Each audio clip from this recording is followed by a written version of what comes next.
I felt a need to create my own stories, the stories in my songs, and that was what was driving me and still drives me today, is just to tell these stories. But you've got to tell them to somebody. So that becomes part of it. You've got to sing to people. You've got to find an audience that's going to keep it going. So the sharing with other people is sort of part of the process. But I think even if there's no audience, I would still be wanting to write these stories. Hi, I'm Mike Abel. I'm a business, marketing and communications specialist and the founder of M&C Saatchi Abel. I'm a family man, a problem solver, a futurist, and an optimist at heart. Welcome to my podcast, Willing Abel, the home of hopeful conversations that challenge perspectives. It's a continuation of the ideas and conversations I began in my book, Willing Abel, Lessons from a Decade in Crisis. My guest today is cultural icon David Kramer, one of South Africa's most recognized and beloved artists, a singer, songwriter, playwright, director, and with a career spanning 50 years. I'm thrilled to have you here today, David. Welcome. Thank you, Mark. It's really nice that you've invited me, and I'm also thrilled to be here. Excellent. I'm looking forward to you and I having a lekker conversation. I found when I see you, Afrikaans comes very easily to me. Great. Ja, tweetalige boetjie van die baie. Ja, ek praat 'n bietjie. David, I always like to start a conversation with somebody like yourself going back to, I guess, childhood. And I know that you come from Worcester. Yes. So I think let's start there and talk a little bit about your childhood growing up in Worcester. And what was it particularly, I guess, that awakened this creativity in you? Because you've had this and have this amazing creative career and journey. Tell us a little bit about when you kind of started to lean into music and creativity. Yes, I think the first thing to mention is that I was very lucky that in Worcester we had an art school. It was the Jugenudi Art School. And during my high school years, I studied art there. And the art teachers that I met had an influence on me, as well as a music teacher that I had in primary school, whose name was Cromwell Everson. And he was quite an eccentric sort of guy.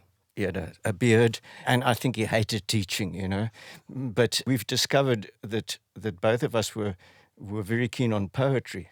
I was much more interested in poetry as a youngster than I was in learning to play the piano. Yeah. Anyway. And then, I was about 11, so that was 1962, 63 when the Beatles came on the radio, and that had a huge influence on me, and I decided I'd wanted to learn to play the guitar.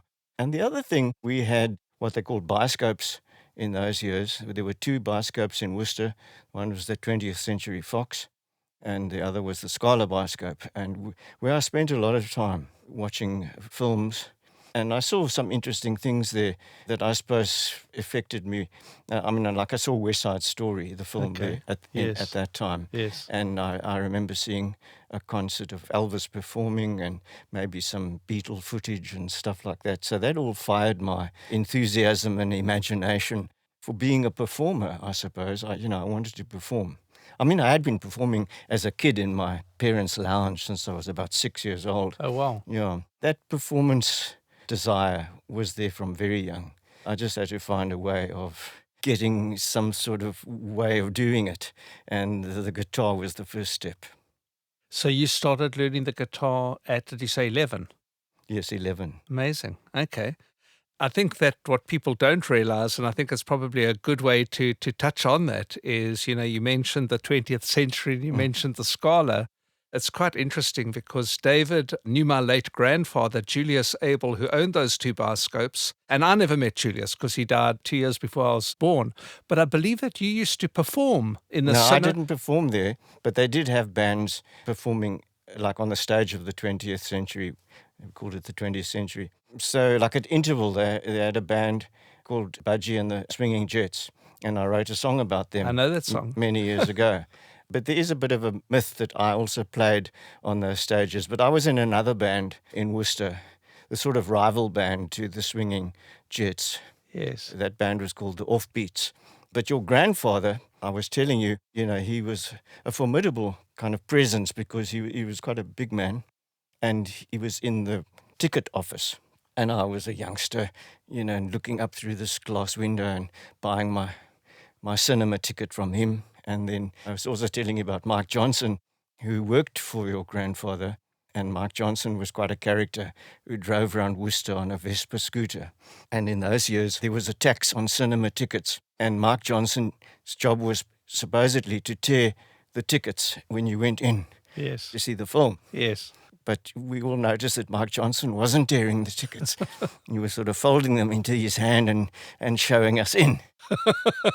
It seemed a bit strange, but then we realized they weren't tearing the tickets because there was a tax on the tickets, and he could actually give them back to Mr. Abel, and they could be resold, and so you avoided some of the tax.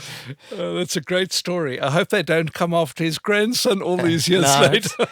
I'll tell them it's just one of David Kramer's stories. He made it up. Okay. Oh, there's a funny story that you say that there's this myth of you performing at the 20th century when they were changing the reels, because I actually heard that story from my own late dad, Bernie. So Yes. I can't correct him. Yeah, no, this happens. I mean, on Facebook, in fact, somebody wrote not long ago and said, "Oh, I remember you performing at the 20th Century Fox." And I was right back and said, "Well, I don't remember me performing there, but fine." Or maybe it's because of Budgie and the Jets that Well, people this is what happens. Yeah. I mean, people do remember that I played and that there was other bands that played it, and that somehow because I wrote Budgie and the Jets, it all gets to become one new story. I mean, I think that happens a lot. Yeah. We're not aware of it, how we recreate our own mythology. Yeah. We definitely do that. That's right. Forget what we want to conveniently and Embellish what we and choose. embellish the other stuff. And our stories are our own. As my brother would always say, I don't remember it like that. Yeah, well, exactly. We have the permission to create a better version of reality. Well, like in our family, I mean, I would tell stories and, you always exaggerate the comedic aspect of it or, whatever. And then my brothers, but it wasn't like that. I know, but, it's funnier the way I tell it. Exactly. Creative license, as we say. And David, I mean, being such an iconic South African, which you are, and I mean, we're going to talk a little bit more about your activism and I guess the profoundly important role that you've played in this country in terms of making people aware of uncomfortable conversations at a time that it wasn't actually even allowed to have an uncomfortable conversation. But when people hear your name, what do you think they picture? Oh, I think they very much picture the Volkswagen ad. The Volkswagen ads really embedded my image into the minds of the nation generally. Yeah. And that is this guy with a middle parting in his greased, brill-creamed hair, riding a bicycle with red shoes. So the immediate image would be the guy on the bicycle with the red shoes. In later years, the pork pie hat. I mean, people would recognize me now for the pork pie hat. But I think that's the image that they think of, a funny guy on a bicycle. Okay. Oh, you've just spoken about the Folksy ad, so we might as well go straight there. Okay. Why not? And then we'll come back to some other questions. But, well, I mean, I guess another intersection of our lives together is that you and I did work a bit together back in the days of Right Fit Soul Trip and Macon. Certainly I joined the journey on the Folksy bus ads later than you did. But why don't you tell our guests today about how that came about in terms of you being associated with Volkswagen and Folksy bus in particular, because you've added so much folklore to those stories. And I think that unlike most automotive advertising, the Folksy bus stories became part of the fabric of South Africa in terms of storytelling. Yes, I mean, unusual. I don't have TV anymore, so I don't know what the ads look like. But I don't think they make ads like that anymore, Not at all. which are so story-based. I mean, these ads were almost 1 minute long. And a beautiful little story was told in that 1 minute, which featured the Folksy bus as the hero. Yeah. And me as the kind of comic sidekick. So it came about because before I even went into being a professional entertainer, I was working in the textile industry. And we employed Right Fit Soul Trip Macon, the company that I worked for, as our advertising agency. Oh, that's interesting. Yeah. And so I met some of the guys there, in those early days. I was working for a company called SA Nylon Spinners. Then they got to hear that I played and I was having some concerts. and I invited some of them to come and see me. So this was very early, this is 1981. And they came, I think, to one of my concerts, and they saw what I was doing in terms of the audience telling these stories and the audience responding to them, and that I was so sort of different to everybody else. They loved it. But at the time, Nick Taylor Yes. was writing the Volkswagen jingle. Yeah. And I think it came to a point where they had to renegotiate, and Nick was getting expensive. And they thought, but there's this guy who's kind of also sings like that, sort of, ach, please, daddy kind of guy.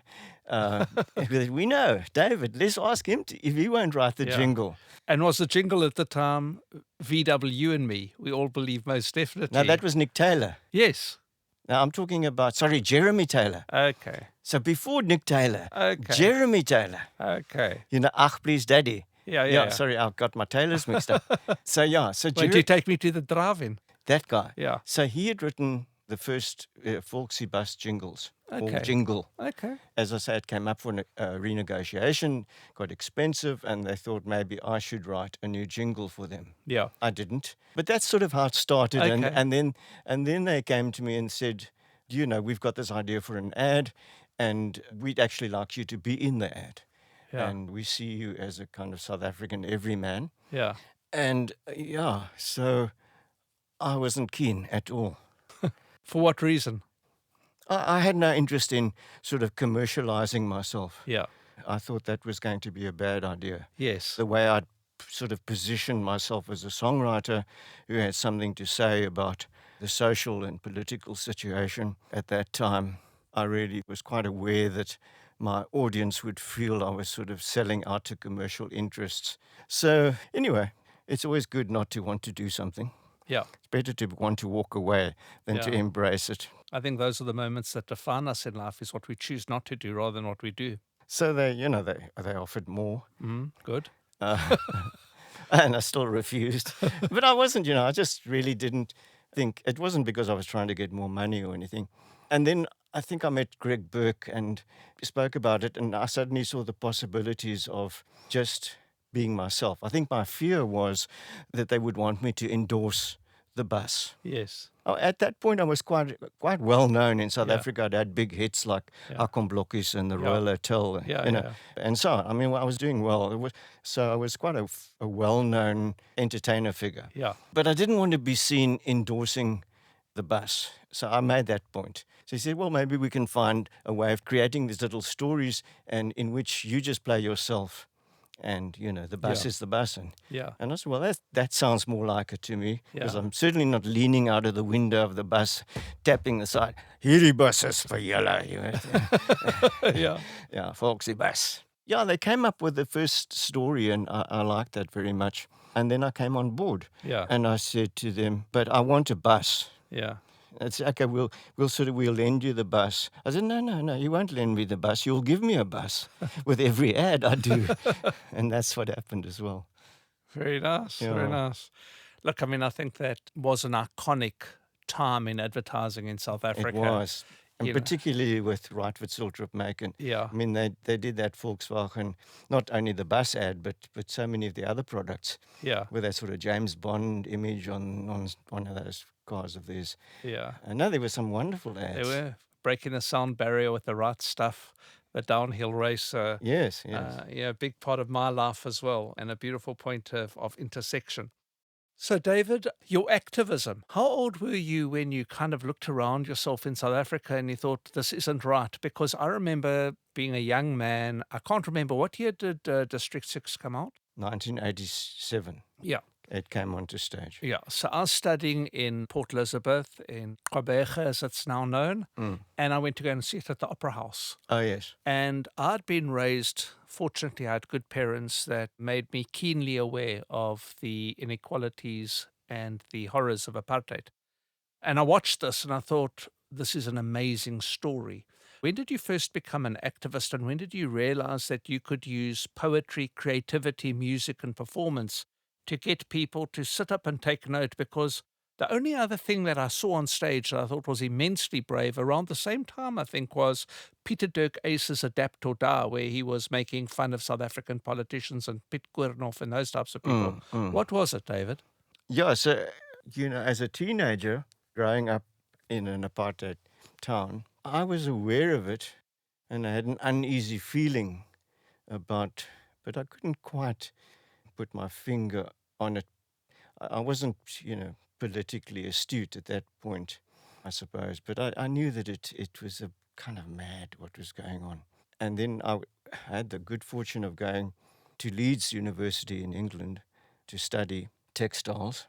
And then I really, my eyes were really opened. It was a very politically active left-wing university. And I suddenly was exposed to what had been going on in South Africa, beyond our town.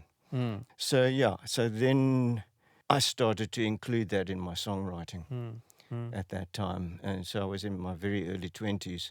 But again, I don't only write like that, and I'm not known for that kind of writing, because I was also writing comedic songs and using comedy overseas to make people laugh at the absurdity of being South African. So it was there from my early 20s and started to be part of my songwriting. And when I first became known in South Africa on my return from university, I was singing songs about sort of social, describing the social life of South Africa in either a comedic or political way. And I gained an audience of university students. So I was performing at like UCT and Stellenbosch University in Durban and folk clubs. So I had a following of very sort of liberal English-speaking or liberal students. But all of my work then was in English. Okay. Yeah. And then I started to move over to Afrikaans. Oh, look, in the late 70s. Yeah. I became very interested in connecting to a folk tradition, so that kept asking myself that question. I didn't want to connect to like an outside tradition. I didn't want to be influenced by, say, American folk music or British folk music. So what can I connect to in South Africa? I don't speak Zulu like Johnny Clegg. Johnny Clegg could do that in his way. So the Afrikaans folk tradition that was born in the Cape in District 6 became something of huge interest to me. Yeah. And it stretched back hundreds of years. Yeah. So I loved that, and I started to investigate that and bring it into my songs. And that English-speaking sort of liberal audience, they didn't understand what I was doing at all. Yeah. And they sort of felt, no, I'm going to the other side. Yeah. Yeah, because I was singing in Afrikaans. But I think that, and certainly for our overseas listeners, Afrikaans is such an incredibly evocative language. And when you say certain things in Afrikaans, and certainly when you vloek, translated as swear in Afrikaans, there are very few things that capture the exact thing. And so, even today when I do like talks with my people in the agency or clients or whatever, I'll often cross over to an Afrikaans word because it will capture the essence of that thing. Yeah, or idioms. There's some very, very vivid idioms. Yes. Do you want to share some? We won't even mention them now. Yeah, exactly. Yeah. We won't discuss our mothers. But it's very interesting, because, and again, the politics around the language is that we grew up under the nationalist government. And since the 1930s, the nationalists had been really manipulating culture. Yeah. To a large, very much rewrite. Cultuur. Ja, ons eie. Yeah. Het hoort aan ons en dis ons eie. But they didn't really have anything. What they did was they appropriated old Afrikaans folk songs that became part of the Boere musiek crowd in the 1934. I think it was the centenary of the Great Trek, the Groot Trek, and there were all these festivals and so they played this music like Suikerbossie and all this sort of stuff. Yeah. And it became thought of as white Afrikaans music. But it wasn't. And so the myth carried on this idea of ons eie, and as if Afrikaans was a white man's language. Yeah. But it wasn't. Yes. It came out of the mouths of slaves. And to this day, people don't really want to accept that idea. They imagine that somehow Afrikaans was invented by the farmers here and the laborers who worked for them learnt Afrikaans from them. Yeah. It was the other way around. Yes, yes. Isn't it a form of Dutch in terms of wasn't it referred as like kombuis Afrikaans or kitchen Dutch, Yeah. if you like? So Yeah, it was a Creole language. It's creolization. that's interesting. And creolization happens where you find slaves. Yeah, Happen in the Caribbean. So wherever you have that kind of power discrepancy and you bring people from different countries in the Indian Ocean basin. So Yeah. they come from India, Malaysia, and Madagascar, and all these. You bring these people and they have no way of communicating. yeah, yeah, So they have to start to use the master's language, and it gets creolized yeah, yeah. and becomes a new form of, it's certainly most of it is from Dutch, but it isn't anything like Dutch anymore. Yeah. Well, it's interesting you say that because until this moment, and I am 57 years old, I've never actually considered that. And you've taken me in my mind straight to the cotton fields in America and slavery there. Yes. And the beautiful music, the painful music, the poetic music that also came out of the slaves there that has played such an enormous role. Yeah. So that's what happens. I mean, people Amazing, are thrown together in unusual circumstances. Yeah. And I mean, it happens with music, it happens with food. So you look at the Cape. Yeah, in the Cape, we have traditional Cape cooking. It's a kind of creolization of food. The architecture, it was all Malaysian slave labor that built the Cape Dutch homesteads. So various aspects of what we consider to be traditionally Cape now Yeah. came out of that bumping up of cultures Yeah. and people. Yeah. Yeah. You have to think of Cape Town as a Creole city. Its origins are Creole. That's amazing. A lot of things we've got wrong about Cape Yeah. Town, and we don't even promote them or understand. I did a musical with Tally Peterson called Guma. Now, Guma is the music that comes out of the Cape. Yeah. And I don't think before that musical, other than people within the kind of community that Talib came from, was really aware of the rhythm of Guma and what Guma meant and so on. Yeah, certainly outside of Cape Town, it wasn't very well known. But Guma is a rhythm, largely, and played on what's called the Guma drum. And that drum today, if you were at the carnival recently, they walk through the streets with a drum, which is made from segments of plywood. So it looks like a wine barrel, Okay. and it's got a skin over the top of it. Now, that's an original Cape Town instrument. Is that like a Khoisan origin? I mean, where No, does that... again, creolization. Yeah. It's the only drum in Africa that's not made from a tree. Okay. So how did it come into being? The ships, in time of when the ships came here, everything was in wooden vats. Yeah. Or on the farms, all the wine was stored in vats. Yeah. So if you worked as a slave on the farm, Yeah. got hold of a small wine vat, and you knocked out the bottom. Die blikke se boom is uit, hoe lekker sla die guma. You knocked out the bottom and the top, and you turned it into a drum, Yeah. which is called a guma. Okay. And that's a Cape invention, and the only one in Africa. Yeah. So we should be, instead of having statues of silly old politicians Yeah. or Jan van Riebeeck, we should have a big statue of a Guma drum down in the foreshore. I love it. I love it. Let's do that, David. There's a big story for you to tell in your next play about Creole and Cape Town and our history. Well, Guma because- is about that. you know, Guma yeah. was a musical about the origins of Afrikaans. That's what we did in Guma. Okay. And if we want to see Guma now, No. what is it online? Is there anywhere No. we can go to? No, unfortunately not. I mean, we made a DVD of it at Yeah. the time. Yeah. I mean, so I do have it, but Yeah. and people ask for these things online, but I've been cautious with the internet. Yeah. Because we as creative artists, I mean, Spotify and those kind of, they've stolen everything from us. It's a miserable situation. Oh, wow. Where once upon a time you could make a living from writing and recording songs, you can no longer do so. Well, maybe we need to digitize it and put it on YouTube and find a way of you. Well, you know, YouTube because is it's still such a- better. YouTube is better. I mean, Yeah. I've got my stuff on YouTube, and you can certainly go to my channel, Yeah. David Kramer, on YouTube. Yeah. And there you will find many, many, many videos of me performing in the 80s, Yeah. as well as these extracts from Guma and District 6, the musical, and Cat and the Kings. And so, so there's many clips, but not the full-length versions of these shows as yet. Yeah.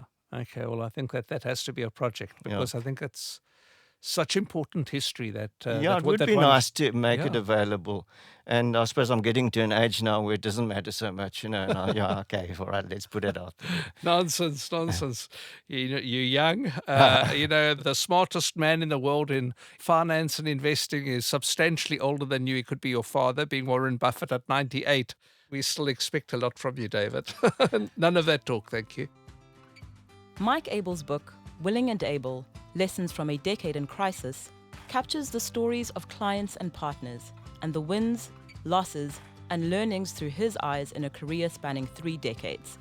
Whether you're looking for courage or inspiration, to learn what it takes to disrupt industries, or discover how to transform your company meaningfully and truly empower your people, you'll find it between these pages.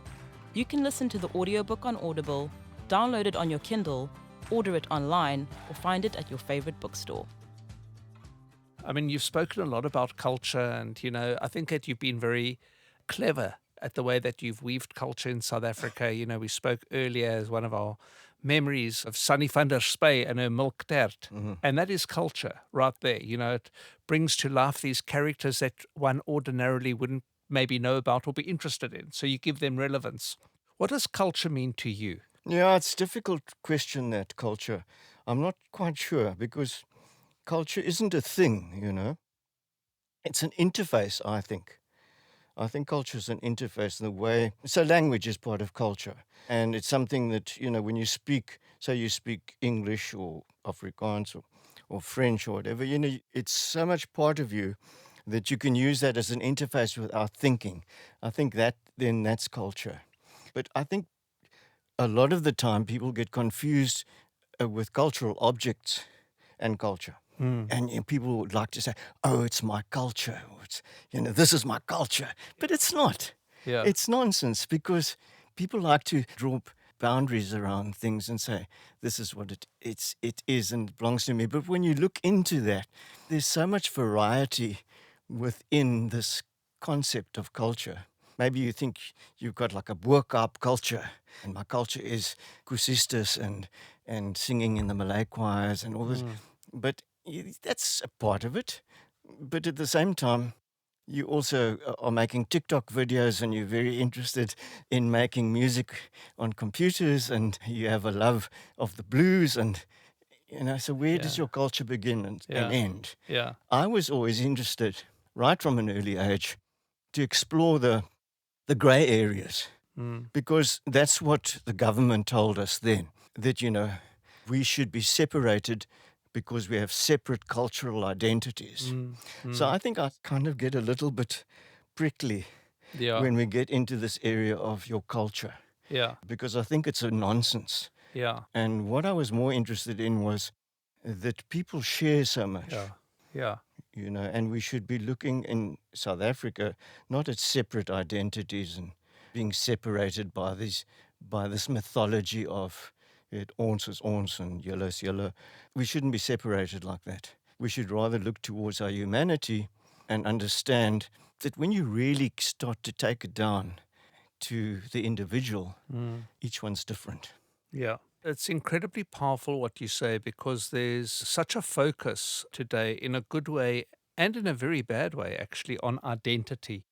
And I think culture plays completely into that. And I'm not sure where your forefathers come from, but, with myself, 2-3 generations back, being 100% from Eastern Europe, Lithuania, and then tracing my roots further back to actually Spanish Inquisition, Spain and Portugal, which is where my great-grandmother's family comes from. And you talk about culture today, and I think that while you're talking, and I'm thinking, like, how much of my culture is defined by having chicken soup and kneidlach on Rosh Hashanah, or eating a cook sister, or having a braai, or a samosa, or umngushu. Yeah, and you do all those things, don't They're you? all those things. And we actually casseroles in South Africa. We're a bit of peas and a bit of carrots. And well, I was going to say, you asked, like, I'm a brak, I come from all different strands. So not just from one particular area. If you go backwards, Yeah. I'm a bit of a pavement special, I suppose, Yeah. in terms of They call a origins. brackie an Africanus today. You can't say my dog is a brack when you go to the vet, because I've had brackies, and they say, oh, it's an Africanus.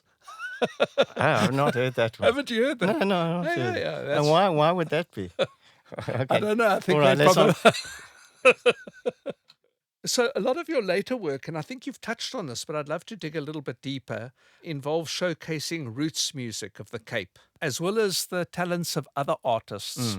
Talk a little bit about that, because that fascinates me in terms of an artist showcasing other talents. Yeah. Are you referring to the Karoo Guitar Blues I project? Yeah. So again, this interest in roots music and the roots of where I come from here in the Western Cape and the Karoo is I'm fascinated by that, and I love to scratch around and delve into history and where did it come from and who. There's very little information. It was the year 2000. I get a call from a documentary filmmaker called Jan Horn, and he says he's making a program of sort of different various kinds of South African music, and he wants to do one on die karretjie mense of the Karoo. Okay. Those are sort of sheep shearers who travel around on donkey carts in the Karoo from farm to farm, and they have a way of singing and Afrikaans songs. And I said, well, that sounds fascinating, and I joined up with him, and we went traveling around looking for people who might sing this old Afrikaans music from the Karoo. I didn't think it existed anymore. I thought it had died out because I heard it as a child. My father had a furniture shop in the same street that your grandfather had, the 20th Century Fox, and it was called Western Furniture, and I used to spend a lot of time in this furniture shop, and next to the furniture shop was a bottle store. Yeah. So on a Saturday morning, the farmers would bring the laborers in, Yeah. and they would do their shopping. Yeah. They would come into the store, and they would play on the guitars, maybe buy one on lay-by. And Wow. they would wait at the bottle store for the lorry to come and fetch them again, and, a few drinks and a lot of singing and dancing and playing, Yeah. which I remember as a child, Yeah. Afrikaans songs. And that I thought had gone. But with Jan, we found people who were absolutely amazing and luckily remembered. I mean, I could kind of caught the last wave. The generation before them would have been very, very exciting, I think.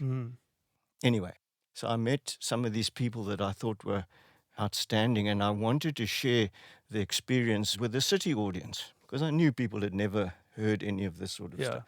It was actually my wife, Renee, who said, why don't you just bring some of them along to the festival in Oudtshoorn and, we'll let them perform alongside you and we'll see what happens. And I did just that in 2001 maybe. The emotional impact on the audience was incredible.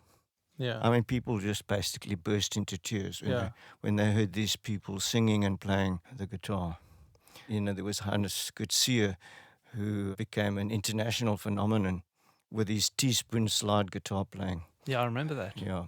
So anyway, and I thought, well, I could use my fame to showcase other people who would never, ever get outside of their towns, They weren't even performing. That wasn't a concept. Yeah. It was just sort of they, as a family, or they made music when there was a party. Yeah. But the idea of, I'm going to become a performer and play for other people wasn't part of the thinking. Yeah. So I had no idea what was going to happen when I put them in front of 700 people and lights and monitors and microphones. And, I thought, oh, my God, what if they just freeze up? This is... Sure. And it was nothing like that.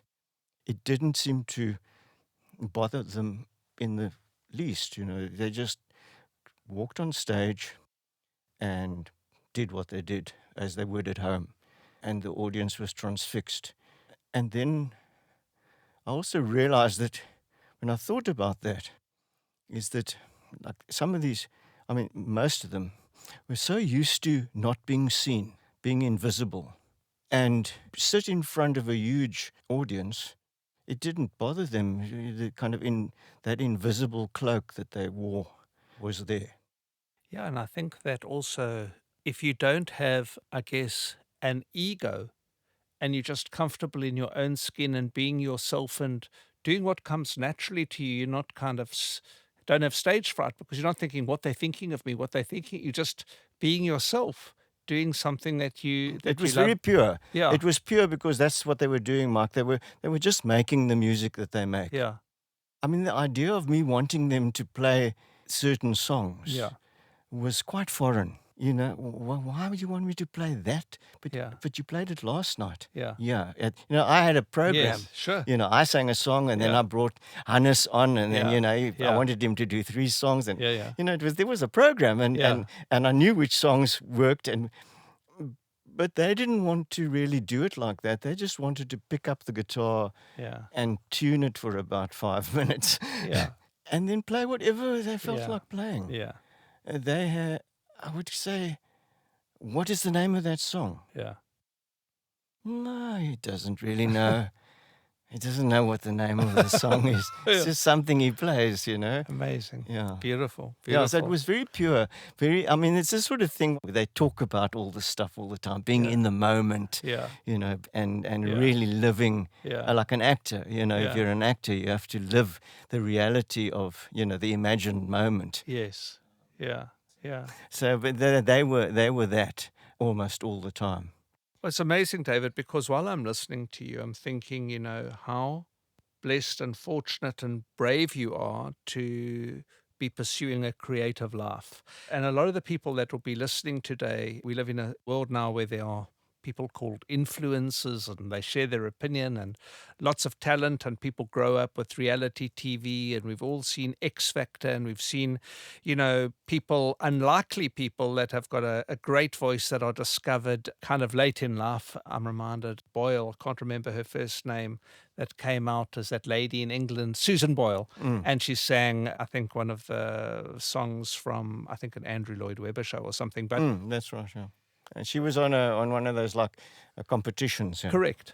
But all of a sudden, she kind of had this global platform to show how incredibly talented and brilliant. And there'll be a lot of people listening, and I'm going to ask you a very specific question about that, because myself, having grown up in advertising, I've chosen a commercial career, but a creative career, because I'm in the industry purely for creativity, for no other reason. The fact that it's been commercial is a byproduct. It's simply because I'm deeply in love with ideas, But I had the benefit also of, when I went off to varsity, I went to study architecture because I thought that was a responsible profession, until it I got this big fat book on the fundamentals of plumbing, and that sent me running out the lecture hall and never back again. But I grew up with an uncle who you knew, who was an actor, a man called Percy Seif. Oh, yes. Very Um, much influence on me. Oh, really? Yeah, yes. Okay. Yes, a quick story. Yeah. So in Worcester, where I grew up, there was a little theatre. It was called the Little Theatre, and it had 200 seats, and occasionally people would stop by and perform there.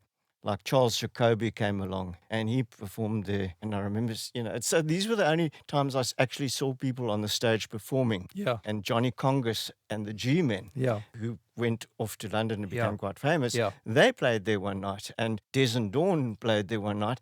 And I went to see Percy Seif, and he did 2 halves. The first half was Herman Charles Bosman stories, and the second one was Oomskalk Lawrence.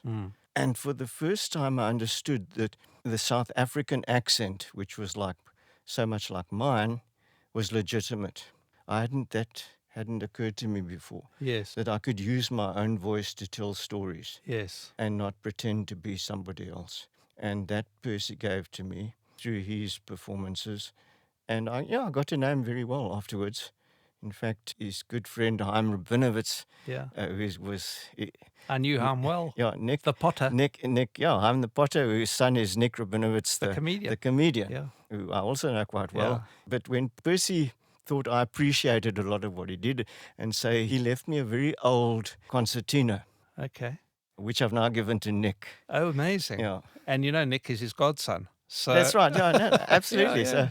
So Okay. yes. So amazing. So Percy, all those things, and Percy and Hyman, they were involved with the rock art of, what's called Bushman paintings in the Yeah, where Western. Bushman's Kloof is.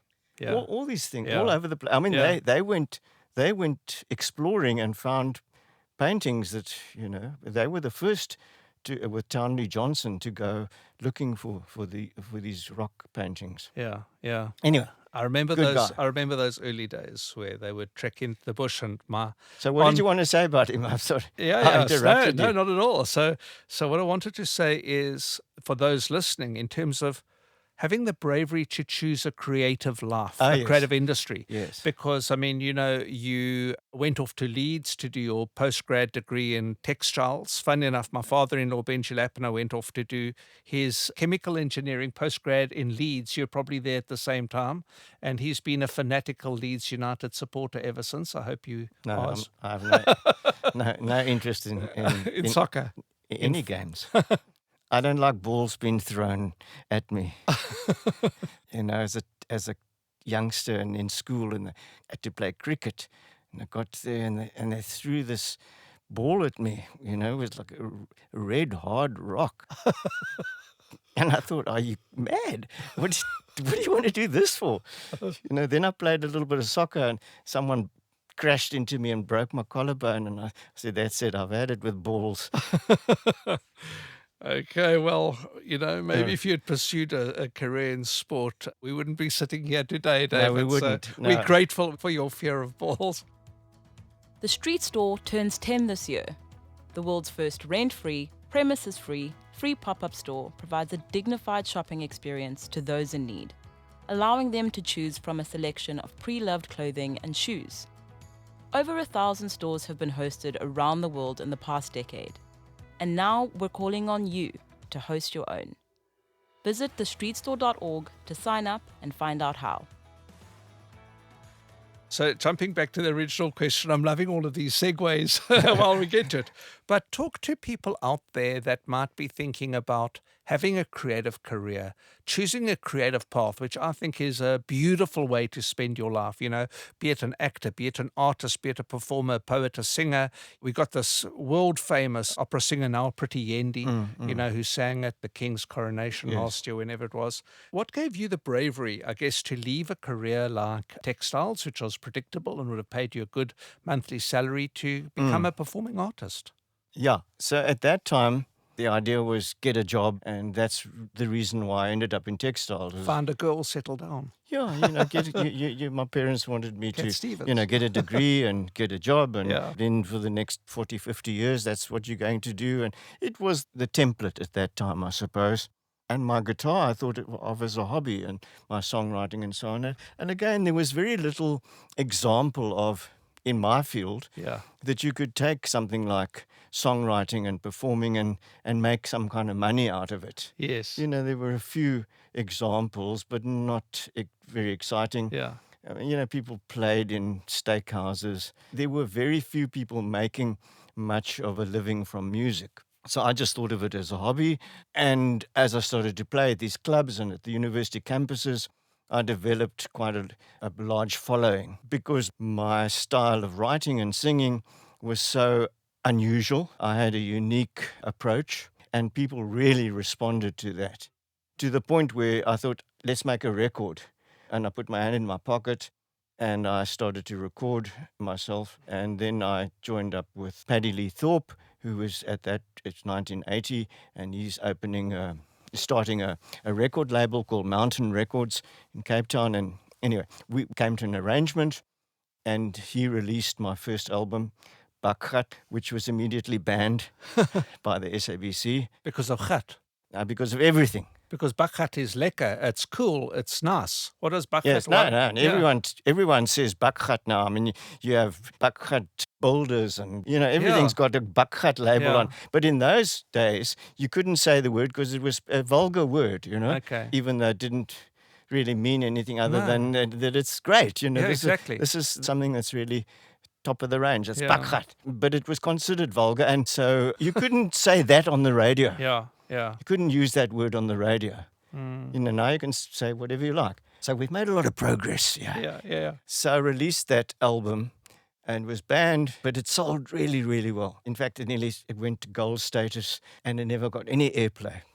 So then the record company said, haven't you got something else that we can get onto the radio? And I said, no. I pulled something out of my drawer and I said, I've got this song I wrote about an old rugby player called Blokkies Joubert. And so we recorded that, and that became a number one hit on Springbok Radio, which was a national broadcasting station.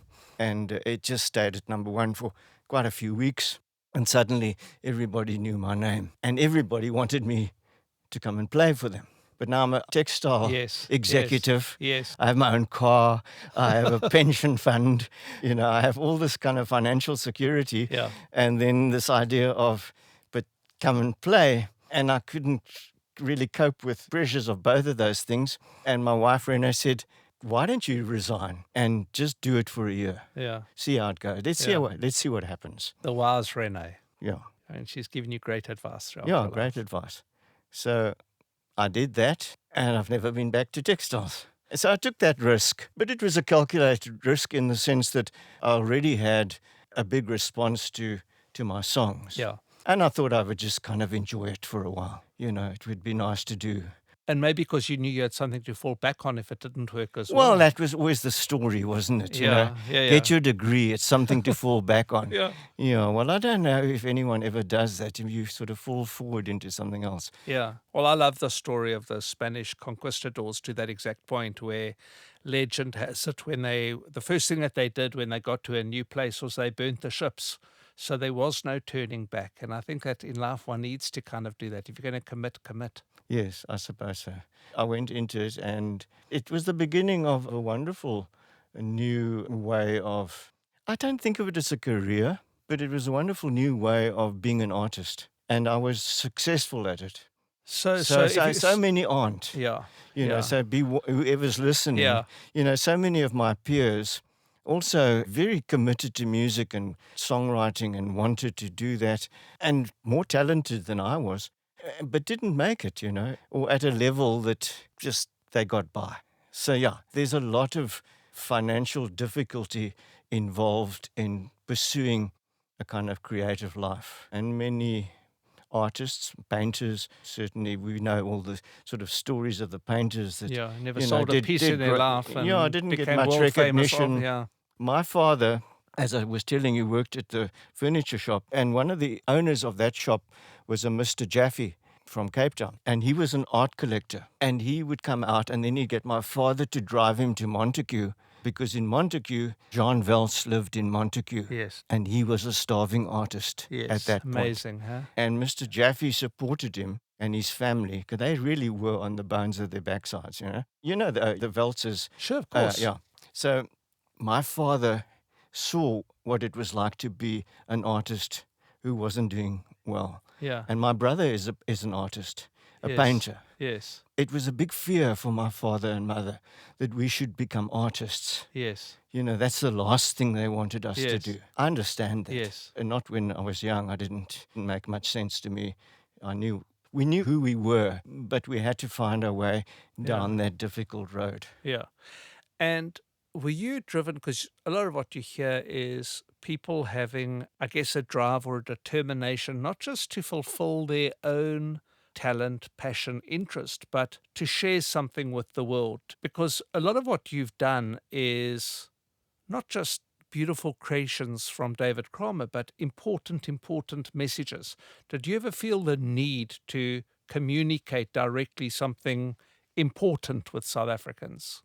That's a part of it. I felt a need to create my own stories, the stories in my songs, that was what was driving me and still drives me today, is just to tell these stories. But you've got to tell them to somebody. So that becomes part of it. You've got to sing to people. You've got to find an audience that's going to keep it going. So the sharing with other people is sort of part of the process. But I think even if there's no audience, I would still be wanting to write these stories. That's beautiful, and probably the most important part when it comes to authenticity is that it comes from the heart and then it finds... Absolutely. So much of the time people are looking over their shoulder, trying to second guess what's popular, what should I be doing, who should I imitate. I say, oh, that one's had a big success with that kind of style, you know, and I can sing like that and I can do this. And that's really a waste of time. Yeah. And you certainly aren't being an artist to do that. I mean, an artist is not just having talent and being able to do something. An artist is having a vision. I think maybe just to take your last sort of point is to say, I think what I wanted to do was show people like what I saw. I saw the world differently. Yeah. You know, kind of, hey, have you seen this? I want you to look at this, you know. And I think that's what art does. Yeah. Kind of shows you the possibilities in the ordinary, shows you the extraordinary within the ordinary. And that is very important to me. Yeah. Well, I mean, I think that the originality is key. And I think because there's such a plethora of choices and options, and, you know, you spoke about the different musical platforms earlier today, you know, that when you hear a David Kramer singing, and there aren't any copies of you in South Africa at all. I'm know? not, You know, you've remained an original. No, I know. I mean, it's. I was kind of disappointed now when he wanted to copy me. They did my songs, but I can understand because I'm not cool in that way, you know. No, but it's. I mean, I was the first. You know, like Jeremy Taylor did it. Oh, Please Daddy. When I was a teenager. Yeah. And he did it in a satirical, you know, he was mocking it because, I mean, he was from overseas and the way the South African, so he made a mockery of it. Yeah. But still, it was that sound made a huge impression on me. And then this thing with Percy Siffin using your own voice. Yeah. And when you talk about bravery, it was brave to stand up and just sing in your own voice and not put on a fake American accent, which was being done then and is to this very day still being done. People do not really want to go out there and sing like who they really are. See, if you're an American, you can sing like an American. Yes. But if you're a South African or whatever, you have to sing like an American. And that wasn't for me. Yeah. So I took that chance, and that was to my advantage. Yeah. You know, it really made me different. It made me unique and very recognizable. So when you do hear one of my songs on the radio, if you ever do, you will know it's me. Of course. You know, there's nothing, no one else sounds like that. Yes. In the same way, no one else sounds like Elvis Presley. Yeah. You know, so that is what it's about. I keep saying to younger people, there's only one. Yeah. You know, you can't come and tell me, but I sing just as well as her. Yeah. You know, it doesn't matter. You might sing better or whatever, but she is who she is. She's Beyonce and you not. Yeah, that's true. Who said it best? Oscar Wilde said it best, which is you might as well be yourself because everybody else is already taken. And I think that sums it up perfectly. I love the way you can come up with these quotes, Mike. I've always wanted to do that, as Oscar Wilde used to say. That's fantastic. David, I was very encouraged the other night with the Grammys and how Tracy Chapman came out and sang Fast Car with that chap. Combs is his Yes, Combs. That's right. That song was written in 1988, literally 2 months after Rihanna was born. It went straight back to #1 in iTunes. I saw that. And to me, that's amazing because it shows how something from 34 years ago still resonates so deeply with the human condition. Because I think that's what we are talking about. Songs that somehow eke their way through your pores into your heart, that capture your imagination, that make you feel something. So what are you busy working on today? And am I going to, for an ad, have to go and get Hakon Blokkies on an ad or as a track, or are you busy working on creating? So I moved into writing musicals. I started in 1986, and the first production was District 6, the musical. And, you know, instinctively, Talib and I chose to write about that and the politics of that. It was driven by our kind of anger at the whole forced removals thing. Completely, Yeah, you know, and District 6 had become a forgotten issue at the time. Anyway, so the musical came on stage and it had a phenomenal response. Globally. Yeah, it was huge. And I mean, and something like that had never happened before. It changed the whole face of the audience makeup in Cape Town. You know, suddenly the audience completely changed. I mean, the Baxter still is a very different Baxter to to what it was before 1987. Yeah. So we were extremely fortunate to have written a musical that was a hit straight off, because you don't really get another chance with a musical. It's an expensive business. So then we went on to write quite a few more, Yeah. but always our stories, Cape Town stories. Yeah. And we wrote one called Cat and the Kings Yeah. in 95. Yeah. I remember it well. Yeah, Cat and the Kings, and that did well locally. But when it went to London, it did even better. There was a much stronger reaction in London, which surprised me. I didn't really think they would get my humor, and the relief of hearing an audience laugh at my first joke in England. I can imagine. Yeah, it's great. Yeah. And then the producers coming from the West End and, wanting to meet with me and Talib and saying, we've got to take this to the West End, which happened. And then we won the Laurence Olivier Award for the best new musical in 1999. The performers won the Laurence Olivier Awards. We went to Broadway, and then the show toured Europe and other places. The 10 years after 95, I mean, we only really stopped working on it in 2005. And unfortunately, the last one that Talib and I did was Guma. We went to London with that, and we opened it, and on his return, he came back home from the opening, and he was murdered in his home. Tragic. I remember. Yeah. Yeah. So I lost Talib as a writing partner, but I've continued to write musicals, and I've written quite a few since then. Yeah. And at the moment, I have 2 musicals in the pipeline. Wonderful. Yeah. I later in July this year, I will be doing a musical that I presented at the festivals last year called Ver in die Wêreld Kitty, Okay. which is about cultural appropriation. Yeah. Kendi Licky, Yeah. which means I know the song. Yeah. That's an interesting story, also based on truth. Yeah. And then I take true stories and then I turn them into an entertainment. And then the second one is the Cape Town Opera Company is going to do a production of Orpheus McAdoo, which I wrote 10 years ago as Orpheus in Africa. And that was performed at the Fugard Theatre. But it subsequently has undergone a rewriting process, and now I've come up with a libretto that I really like. They're going to present that in October this year. So that's what's coming up. Incredible. Incredible. I'm delighted to hear that you are as creative and prolific as ever. So Yes, absolutely. My brain's working all the time. My body maybe struggles to keep up. And I have another musical behind the 2 that are coming up that I still want to write. So, yeah, it keeps me very happy, Mike, to be a creative person. And I think everybody is.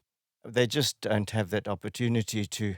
I think that's a lot of what makes people sad and despondent and depressed is not being able to express their creativity. yeah. Well, my late grandfather, I don't know if you ever met him at Percy and Sylvia's house, but he used to have this saying or poem, which is, a man is not old when his hair turns grey, nor is he old when his teeth decay, but is well on his way to his long last sleep when his mind makes appointments that his body can't keep. So you keep on making those appointments, David. Thank you. So other than music, and this is our last question because we've run out of time and I could literally spend days here talking to you, what are you curious about at the moment? What's fascinating you in the world right now? The world is changing rapidly. I think we're all aware of it, of what the internet has done. I mean, I was there when that arrived. And, we got our first computers, Sure. and the internet came along, and we had no idea where this was going. Yeah. Which we understand so much better now. But now we have all these other platforms, as we were talking about, and so-called artificial intelligence, and where that's going to take us. So I'm curious about that. And I've used the AI stuff, and I think it has wonderful possibilities. But of course, like anything, it could be used very negatively as well, as we all know. I don't need to hammer on about that one. Yeah, so my curiosity, I suppose, still remains. I'm always looking for something my curiosity in people and what they've done. Yeah. Characters. And historical characters have always been a huge inspiration to me. I don't try and waste too much time on Instagram and TikTok and Reels and things like that. I find good idea. Massive thief of time. and that saddens me. Yeah. Yeah, I think this generation and what's happening, there's not much time for them to sit and sort of contemplate the world and to listen to their inner being or their inner muse and their creativity. All this stuff I think is being blocked by this constant scrolling. Well, it's really not their fault. I mean, No. because actually it's neuroscience and the people behind it understand dopamine fixes. Yeah. They are hooking them, Yeah. if you like. No, on, I know yeah. it saddens me. Yeah, I agree. Luckily, I'm old enough to have escaped that, and it's not attractive to me, and it doesn't do much for me. But I have a granddaughter, and so far she's 8 years old, and they've kept her away from the phone and too much television and all that sort of thing. A developing her childhood own that's much creativity. more like mine. It's I don't know when it will happen, but if people do have to, I don't know if it will ever happen, but just kind of get back to basics again. Yeah, well, I think there's going to have to be some kind of an intervention at some point, because a lot of it, I don't believe today is free choice, because you don't actually know why you're becoming addicted to it. But certainly the platforms know very well why and are making money through that. David, I think I heard it once said of Judi Dench, where they called her a national treasure. And you really are a national treasure of South Africa. It's been an unbelievable privilege to spend time talking to you today. And the impact of your work that you've created and that you are creating will, I think, continue to ripple through generations in South Africa and keep making us think and keep making us smile. So thank you for sharing your stories with us. And please continue to be that unbelievable driving force in our national identity. Well, thank you very much, Mike. I mean, it's been lovely to sit and talk to you. As you mentioned right in the beginning, we have, through the advertising agency, we've known each other since those days. Early 90s. Yeah, but I mean, I don't get much opportunity to talk to you like this. This is a really nice when one can talk properly about things. And I enjoyed your questions. Thank you. Thank you. Thank you, David. Look forward to seeing you again soon and to seeing your shows.